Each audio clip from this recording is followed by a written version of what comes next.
11월 11일 엎드림 새벽 예배를 하나님께 올려드리겠습니다. 하나님, 이 새벽에도 저희를 깨워주시고 하나님께 나아가 기도할 수 있는 은혜 주시니 감사합니다. 하나님을 향한 저희의 이 간구와 이 진솔한 신앙 고백이 하나님 아버지의 사랑을 체험할 수 있는 은혜의 시간이 될 수 있게 함께하여 주시옵소서. 이 새벽에도 이렇게 기도하오며 이제는 화면을 보시고 함께 감사 특밤을 위한 공동 기도문으로 기도합니다. 선한 목자이신 주님, 힘든 시기에도 불구하고 지금까지 우리를 가장 선한 길로 인도하시고 우리로 더 풍성한 감사의 제사를 올려드리도록 감사 특밤을 베풀어 주신 은혜에 감사드립니다. 매일의 집회를 통해 말씀의 열매가 우리의 삶에 풍성하게 맺히게 하시고 지역 주민들이 성전 뜰을 밟을 때 따뜻한 환대를 경험하게 하옵소서. 말씀을 맡은 강사들에게 성령 충만함을 주셔서 새로운 은혜를 전달하는 귀한 도구로 사용하시고 섬기는 모든 일꾼에게 은혜를 주셔서 기쁨으로 헌신하는 아름다운 모습이 넘치게 하소서. 감사로 말미암아 도시의 영성을 새롭게 하는 교회의 모습을 회복하게 하소서. 예수님의 이름으로 기도드립니다. 아멘. 찬송가 407장 함께 찬양하겠습니다.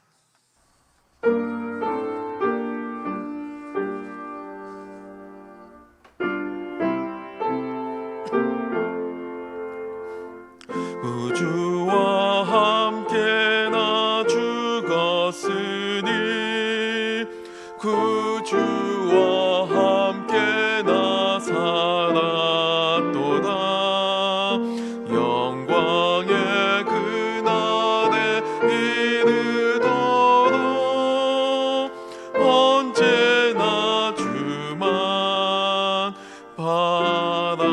바라봅니다.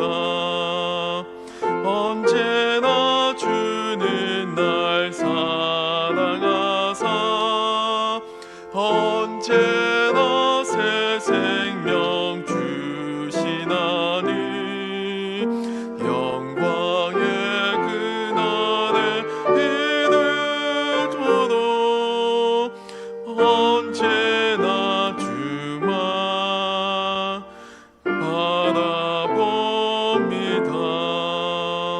마음속에 시험을 받을 때와 무거운 근심이 있을 때에 주께도 그때도 같이 하사 언제나 주만 도와주시네. 언제나 주는 날 사랑하사 언제나 새 생명 주시나니 영광의 그날에 이르도록 언제나 주만 바라봅니다. 뼈 아픈 눈물을 흘릴 때와 쓰라린 마음으로 탄식할 때 주께서 그때도 같이 하사 언제나 나를 생각하시네. 언제나 주는 날 사랑하사 언제나 새 생명 주시나니 영광의 그날에 이르도록 언제나 주만 바라봅니다. 내 몸의 약함을 하시는 주 못 고칠 질병이 아주 없네. 괴로운 날이나 기쁜 때나 언제나 나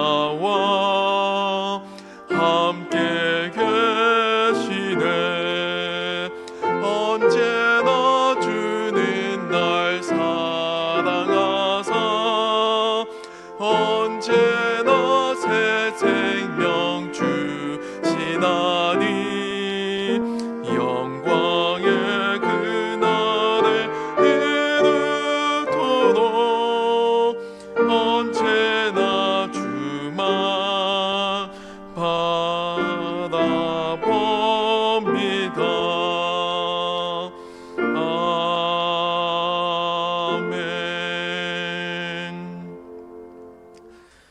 오늘 우리에게 주시는 하나님 말씀은 구약성경 잠언 15장 1절로 15절 말씀입니다.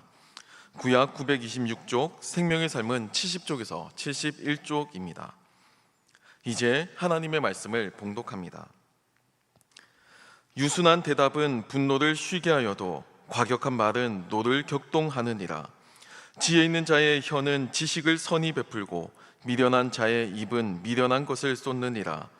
여호와의 눈은 어디서든지 악인과 선인을 감찰하시느니라. 온순한 혀는 곧 생명나무이지만 패역한 혀는 마음을 상하게 하느니라. 아비의 훈계를 업신여기는 자는 미련한 자요 경계를 받는 자는 슬기를 얻을 자니라. 의인의 집에는 많은 보물이 있어도 악인의 소득은 고통이 되느니라. 지혜로운 자의 입술은 지식을 전파하여도 미련한 자의 마음은 정함이 없느니라. 악인의 제사는 여호와께서 미워하셔도 정직한 자의 기도는 그가 기뻐하시느니라. 악인의 길은 여호와께서 미워하셔도 공의를 따라가는 자는 그가 사랑하시느니라. 도를 배반하는 자는 엄한 징계를 받을 것이요 견책을 싫어하는 자는 죽을 것이니라. 수올과 아바돈도 여호와의 앞에 드러나거든 하물며 사람의 마음이리요 거만한 자는 견책받기를 좋아하지 아니하며 지혜 있는 자에게로 가지도 아니하느니라. 마음의 즐거움은 얼굴을 빛나게 하여도 마음의 근심은 심령을 상하게 하느니라. 명철한 자의 마음은 지식을 요구하고 미련한 자의 입은 미련한 것을 즐기느니라.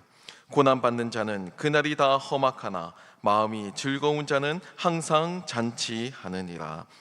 이 말씀은 살아계신 하나님의 말씀입니다. 아멘.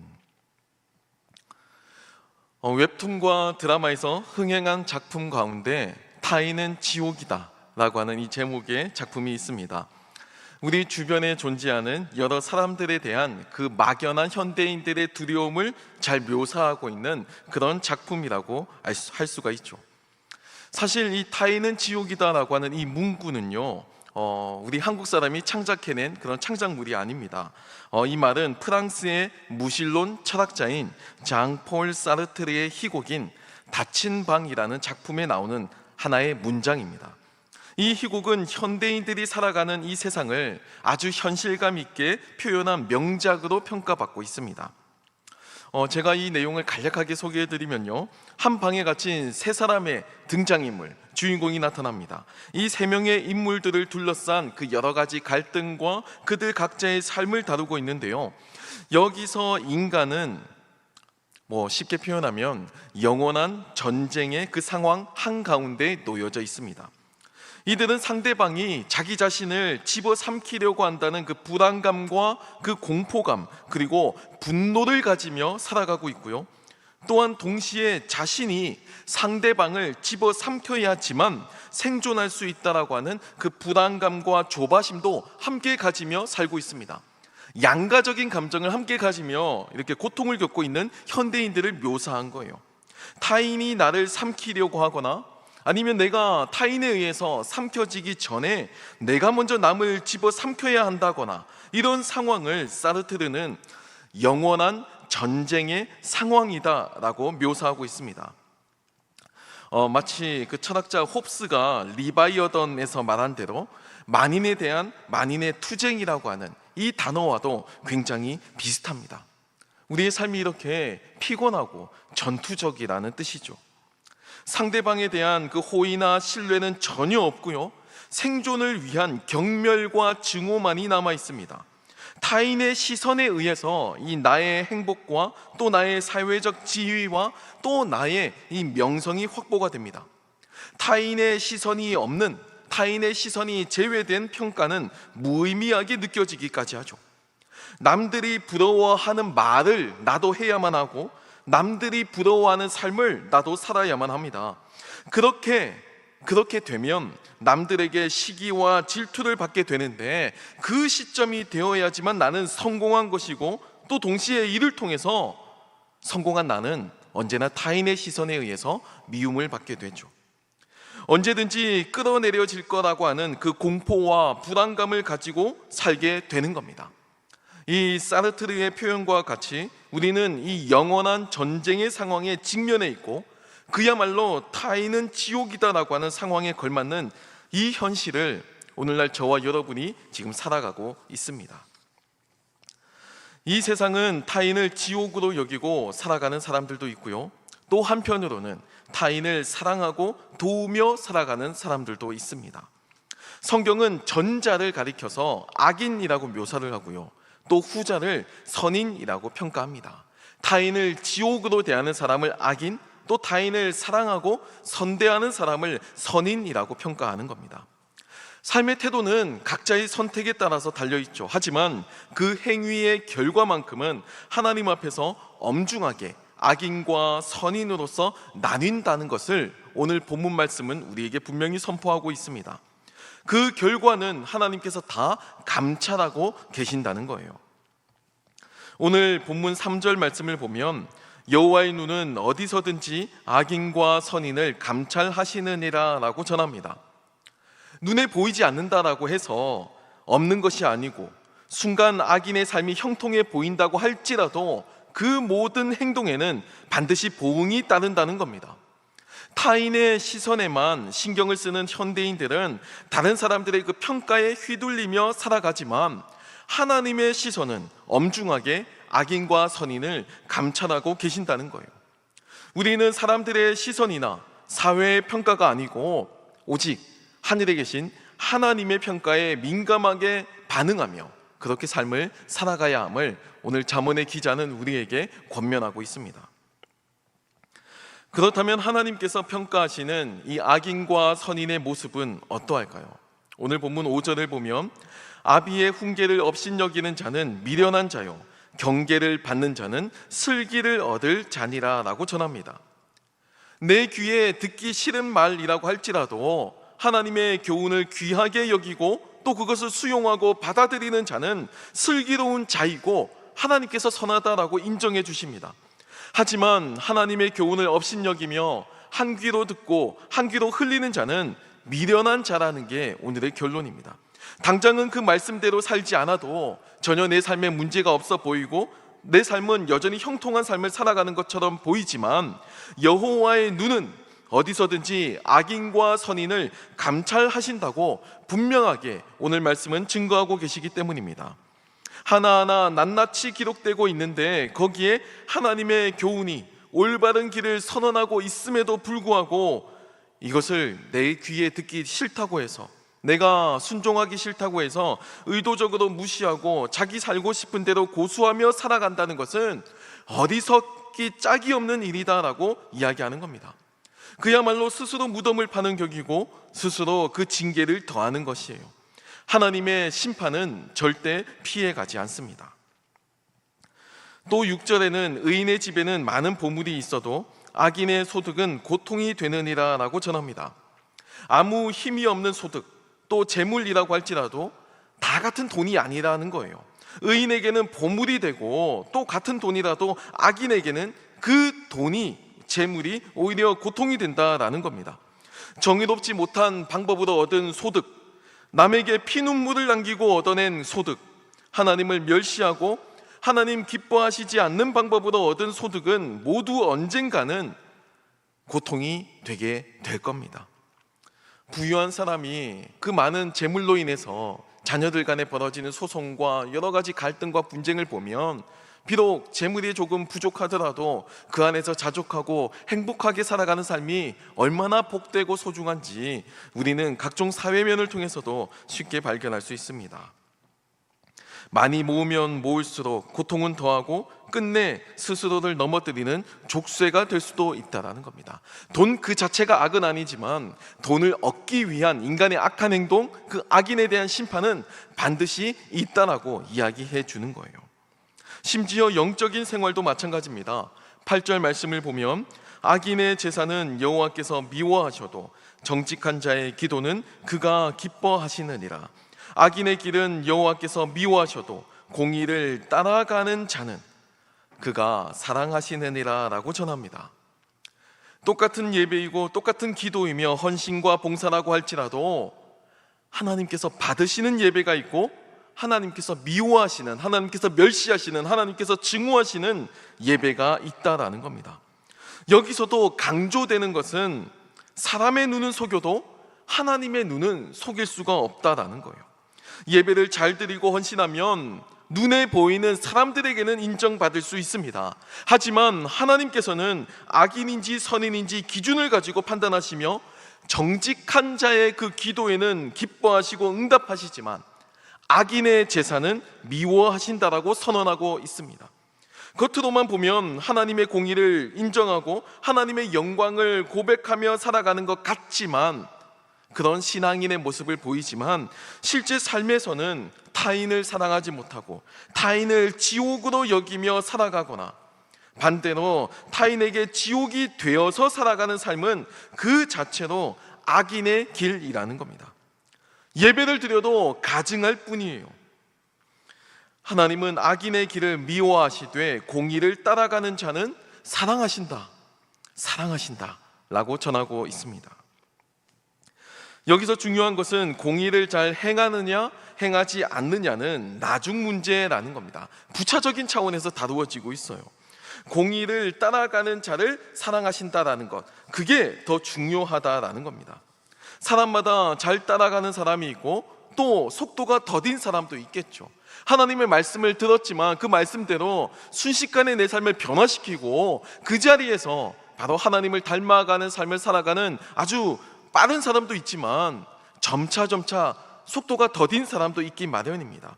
마음의 결단은 했지만 부족해서 쓰러지는 사람도 있을 수 있고요, 또 마음의 결단은 했지만 넘어지는 사람도 있습니다. 하지만 하나님께서는 그 길을 걷기로 진실로 고백하고 신실하게 시도하고 노력하는 자의 길은 인정하고 계시되 그걸 따르지 않고 시도하지 않는 사람을 미워하신다라고 전하고 있는 겁니다. 공의의 길을 따라가길 원하고 그 공의의 길을 느리지만 천천히 묵묵히 걸어가는 그 길을 하나님은 사랑하시고 그 자를 선인이라고 인정하고 계시는 거예요. 기독교는 하나님의 절대적인 주권과 심판을 이야기합니다. 오늘 본문 10절에는 도를 배반하는 자는 엄한 징계를 받을 것이요 견책을 싫어하는 자는 죽을 것이니라 라고 전합니다. 심지어 11절에는 스올과 아바돈도 여호와 앞에 드러나거든 하물며 사람의 마음이리요 라고 전합니다. 스올은요, 죽음 이후의 세상을 이야기합니다. 관용어죠.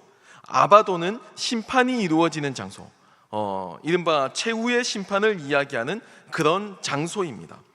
눈에 보이는 이 세상이 전부가 아니고 죽음 이후에도 여전히 하나님의 주권은 살아있고 거기에서도 하나님의 통치가 임한다라는 사실을 스올이라고 하는 이 지역명을 통해서 설명하고 있는 거예요. 심지어 우리 역사의 이 마지막, 이 시간의 최후, 마지막인 이 최후의 날, 최후의 심판이 이루어지는 그 장소에서도 여전히 하나님은 그 주권을 가지고 계시면서 우리에게 심판할 것이기 때문에 하나님의 눈을 벗어나서 살아갈 수 있는 사람은 아무도 없다라고 증명하고 있는 겁니다. 이 아바도는 그 인류 역사의 마지막 심판이 이루어지는 장소를 이제 설명하는 하나의 장치라는 거예요. 하물며 인간의 마음은 하나님 앞에서 명명백백히 드러날 뿐이기 때문에 하나님 앞에서 숨기지 말고 정직하고 바른 길, 하나님의 율례와 계명을 지키며 살라고 강권하고 있습니다. 아무리 감추려고 해도, 아무리 숨기려고 해도, 아무리 아닌 척 위장을 해도 하나님의 눈을 피할 수 없기 때문에 악인의 길이 아닌 선인의 길을 걸으라라고 권면하는 겁니다. 사실 우리가 살아가는 세상은 부조리하고 모순이 가득합니다. 신앙이 없는 사람도 착한 사람은 복을 받아야만 하고 악한 사람은 심판을 받아야 마땅하다라고 생각하죠. 이게 상식이고 마땅히 그래야만 하는 당위입니다. 이것이 정의이고 규칙이고 또 정의여야 하고 또 규칙이어야만 해요. 그러니까 이제 우리 선조들도 천벌을 받는다라고 이야기를 하죠. 악인이 아무리 이 세상에서 잘 먹고 잘 살고 형통해 보여도 반드시 그 하늘의 심판을 피할 수 없을 거다라고 하는 이제 선인들의 이제 지혜의 말인 겁니다. 하지만 오늘날 문제는 이 정의여야만 하고 또 규칙이어야만 한다는 이 생각조차 무너졌다는 데 있습니다. 대다수 사람들이 옳은 것, 틀린 것으로 구분하지 않고요, 모든 문제를 단지 다른 것으로만 접근하는 데 익숙해져 있습니다. 하나님 앞에서 분명히 잘못된 행위이고 범죄임에도 불구하고 이를 틀렸다거나 잘못했다고 이야기하는 것이 아니고 단지 다른 것이라고, 단지 다른 모습이라고 생각하고 하나님을 속이고 자기도 속이고 합리화하며 살아가는 인간들이 오늘날 우리들 세대에 많이 발견할 수 있다는 거예요. 인간은 모두가 다 죄를 지을 가능성이 있고 넘어질 수 있는 연약한 존재입니다. 목회자도 중직자도 마찬가지죠. 물론 다른 평범한 사람들에 비해서 양심의 가책을 더 많이 받고 더 많이 조심하려고 하겠지만 그럼에도 인간은 연약합니다. 언제 어떻게 넘어질지 몰라요. 그게 인간의 삶이라는 거예요. 문제는 넘어짐 그 자체가 아니고 넘어지고 나서 그 이후의 태도입니다. 넘어지고 나서 내가 잘못했구나, 내가 틀렸구나, 이것을 인식하고 회개해야지만 하나님 앞에서 다시 시작할 수가 있습니다. 그때 하나님의 은혜가 우리에게 주어지는 거예요. 그때 하나님의 용서의 복음이 우리에게 울려 퍼지게 되는 겁니다. 하나님은 언제나 우리를 용서하시고 새롭게 시작할 수 있는 그 기회를 허락해 주시죠. 하지만 틀렸구나가 아니고 그냥 나는 다를 뿐이라고, 그냥 다른 사람들도 다 저지르는 죄일 뿐이라고 생각하고 가볍게 여기며 죄를 습관화하고 죄에 익숙해지고 죄에 면역이 생기게 되면 그 사람은 이제 성령님도 어찌할 수 없는 상태가 되고 맙니다. 성령을 거스르는 죄에 대한 신약 성경의 표현이 있잖아요. 이 표현에 대해서 주석학자들마다 여러 의견들이 있지만 많은 경우 완고한 마음, 패역한 마음, 하나님의 말씀과 회개의 메시지가 선포되는데도 불구하고 그 심판의 메시지를 의도적으로 거부하는 인간의 이 패역하고 고든 마음을 지시하는 거다라고 많은 사람들이 해석합니다. 마찬가지입니다. 하나님의 은혜가 울려 퍼져도 이 하나님의 은혜의 말씀, 용서의 말씀을 들을 준비가 되어 있지 않은 자에게는 이 죄가 결코 면책이 되지 않는다라는 겁니다. 이 죄가 결코 간과되지 않는다라는 거예요. 기준과 규칙이 무너진 삶에 틀림은 있을 수가 없게 되죠. 더 이상 죄도 없고 회개도 없는 상태가 되고 맙니다. 이런 사람은 예수 그리스도의 십자가 보혈도 필요가 없고요, 하나님의 용서도 의미가 없습니다. 자기가 정한 규칙과 자기가 좋은 그 삶의 방법대로 살아가면 되는 거죠. 사랑하는 성도 여러분, 오늘 잠언 기자는 인간의 삶의 이 부조리한 모습들 그리고 여러 가지 모순들을 통해서 특별히 경제적인 부분과 연관시켜서 적나라하게 고발합니다. 왜냐하면 고대나 지금이나 여전히 이 재물의 문제에 있어서 우리는 성과 악의 그 갈림길에 서 있는 경우가 많기 때문이에요. 우리는 이 세상에 영향을 받는 존재이기 때문에 시기하고 질투하며 갈등하고 그렇게 인생을 살아갑니다. 이 장폴 사르트르의 이 희곡 닫힌 방에 나오는 사람들과 같이 자기가 잡아먹힐까봐 전전긍긍해하거나 아니면 자기가 잡아먹으려고 애를 쓰는 일종의 그 영원한 전쟁의 상태, 영원한 그 무정부 상태, 전쟁의 상황을 우리가 지금 살아가고 있습니다. 이 상황에서 우리는 더 많은 재산을, 더 많은 사회적 지위를 그냥 객관적으로 내가 획득하는 것이 아니고 다른 사람들의 시기와 질투를 통해서 증거 삼으려고 합니다. 나를 부러워하는 그 눈길들, 나를 시기하는 그 목소리들을 통해서 미움을 받지만 오히려 그것을 통해서 내적인 만족감을 겪고 살아가는 이 인간의 이 비극적인 운명을 이 사르트르가 묘사하고 있어요. 다른 사람의 시기와 질투가 나에게 해나 상처나 불안감이 아니고 오히려 나의 면류관으로 삼으려고 하는 이 현대인들의 무모한 시도를 고발하고 있습니다. 성경은 바로 그 선택이 옳지 않고 틀렸다고 지적하고 있는 거예요.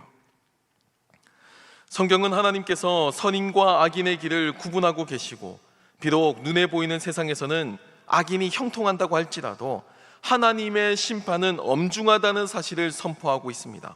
하나님의 눈은 언제나 어느 곳에서나 감찰하고 계시고, 그곳이 죽음 이후의 세상이든 역사의 마지막인 그 최후의 심판이 이루어지는 곳이든 심지어 우리의 마음속이든 언제든 하나님께서는 우리의 모든 모습을 지켜보신다고, 이 단순한 사실을 절대 잊지 말고 지혜로운 길, 선인의 길을 걸어가라고 강권하고 계십니다.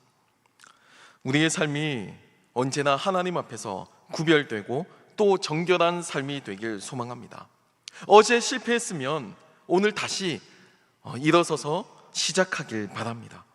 그리고 하나님 앞에서 더 정결하게 되고자 하는 마음, 구별되고자 하는 마음, 죄와 악을 끊어버리고 통회하고 자복하는, 통회하고 자복할 수 있는 그 가난한 마음의 은혜가 우리 가운데 있기를 소망합니다.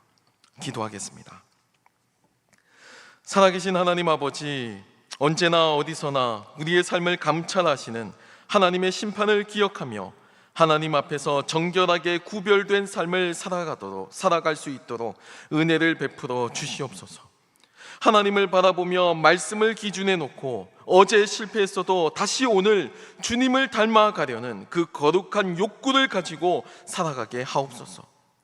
주님, 전도주일과 감사특밤을 위해서 기도합니다. 작정한 태신자들, 그들 한 사람 한 사람을 기억하며 주님, 그들에게도 주님의 복음이 증거되길 소망하오니 하나님께서 그들을 찾아가 주시고 이 예배당에 와서 하나님의 말씀을 듣고 하나님을 만날 수 있는 은혜 허락하여 주시옵소서.